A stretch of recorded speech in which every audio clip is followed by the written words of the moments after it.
don't smoke enough weed. I started taking mushrooms. Yeah, I think don't smoke enough weed. I think mushrooms. Well, it's steroids for comedy. Mushrooms are weed. 100%, both of them. Oh, dude. Mushrooms make me so much nicer and so much more connected to my material. Like when I do stand up on mushrooms, Yeah. I am just like so locked into what I'm saying. Yes. I'm never like press and play. I'm like really into what I'm saying. I'm really thinking about what I'm saying. I did acid for the first time. Oh. Yeah, and that was that was very interesting. And then I had a set, a 45-minute set. I was closing out the show in Venice, and I was still very much in the mix of what was going on with me. And I remember saying to my buddy Kaj, I go, dude, I don't know how I'm going to do this. I actually don't know how I'm going to do it. And then I saw they had a picture of me from like 10 years ago. And I don't know how I did it, but I started giving my younger self advice on stage. And it worked. I was just improvising. Wow. And it worked. It was one of the best sets I've ever had in my life, and I'm not kidding. Isn't that weird? Because you don't want to try to repeat that. No. You don't want to you want to do acid every time you do stand up. I wouldn't mind trying though. You will go so far gone.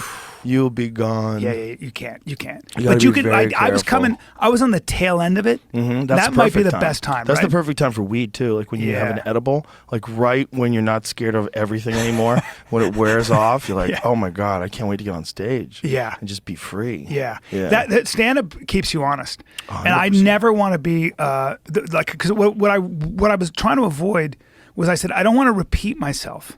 I don't want to be obsessed with the same questions that I'm always obsessed with, right. Which is really my questions are always, what is masculinity? What's the difference between a coward and a hero? I've always That's been obsessed all your with questions? Those really? are my questions. Have always been something in that area, because I internalized I think a warped sense of what masculinity is.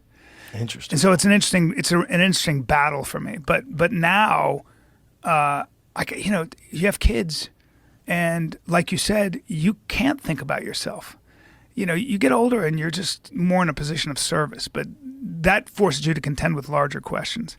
I think a lot about God, which is... Are you becoming a Christian, Bryan? I am not becoming a Christian. A lot of people do. I know a lot of very intelligent people later in life who embraced religious beliefs, whether it's Islam or Christianity, and they felt like it gave them structure that they didn't have before. And even if they didn't believe that... Here's the problem. If God did at one point in time communicate to his disciples, there was no written language at the time. And as time went on, when they started writing things down, they wrote things down in languages that we don't use anymore. We don't use ancient Hebrew anymore, at least we don't. But ancient Hebrew is a fucking super complicated language where the letters double as numbers. Yeah. So there's numerical value to all the words. So we lost all that in the translation to Latin, to Greek, to English. Like there's so much confusion as to what the original meaning of the word was. I'm sure you've read a tweet before that was in Russian, and then you press the translate button, and then it gives you this broken English version of what they're trying to say. Right. Well, without the context of their language, understand how they use grammar, it's very confusing when you're translating things. And then you have these ancient ways of describing things. Right, where it's so hard to understand what their point of reference was. Like the way they were describing things it's very different the way they say things than we do. So that's open to interpretation. And then on top of that, you clearly have the work of man.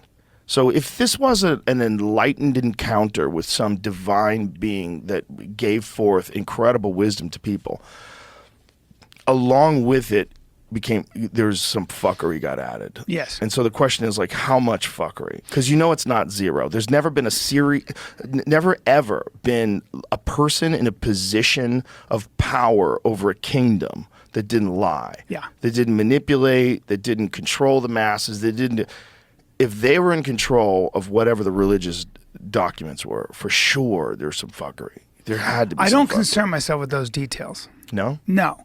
I think it almost misses the entire point. So what I'm interested in is the idea, you can get into, it's funny, I went to Israel for 10 days, right? I don't know if you know that. Yeah, I was excited to talk to you about it on the show. We'll talk about it. And then I went to Jordan. Remind me to tell you that. But what I'm interested in, what gets me thinking is, it's very hard for me to wrap my head around the idea. I'm a Christian. I believe that Jesus rose. That's very hard for me. I just can't accept. That's not how I. You can't accept the resurrection. I can't. See, that's one of those. But It's that's like, okay. What did they mean by that? But I will say this. I find it very, very intriguing and interesting that let's take Jesus Christ and Julius Caesar. Julius Caesar, the most powerful man in the world at the time, and let's just take any sort of reincarnation of that guy. Just Jeff Bezos or whoever it might be. You've got the world at your fingertips. Even someone like Joe Rogan. Everybody loves you. Everything is free. It is what it is. You've reached the top of the mountain, and so let's take Julius Caesar. All the power in the world, commanded armies, ran everything, and anyone would be seduced by that prospect. It'd be pretty cool to be at the top of the mountain. Yet somehow there's a guy who was a radical rabbi, which just really means teacher, a first century Jew who at the prime of his life is killed, tortured, put up on a cross, and despite him being quote unquote God or very close to divinely inspired, he gets tortured and put on a cross. So there's you die with nothing. And oh, by the way, couple of crazy notions: love your enemy, walk as a humble person, sell all your possessions, give the money to the poor, all these things. And you in your body, there's something higher. So your appetites, this physical frame should be subservient to a higher ideal. And I'm going to prove it by being on a cross. And what's the last thing I'm going to say? Something to the effect of, I love you and I forgive you. Not a great way, not a good ending, by the way. Not a way if you want to get successful, but yet we revere that person. Somehow, all of us, atheists, Christians, whoever it is, somehow nostalgically or in our imagination know that the way he walked that path, even if it ends in total ruin, that path somehow has more power. Somehow it lasts longer. Somehow it has more meaning. Even if we try to emulate it to a lesser degree, somehow it makes us feel, somehow there seems to be something, it seems to dovetail with the laws of the universe. It seems to dovetail with something we would call the truth, something we'd call beauty, something we'd call inspiration.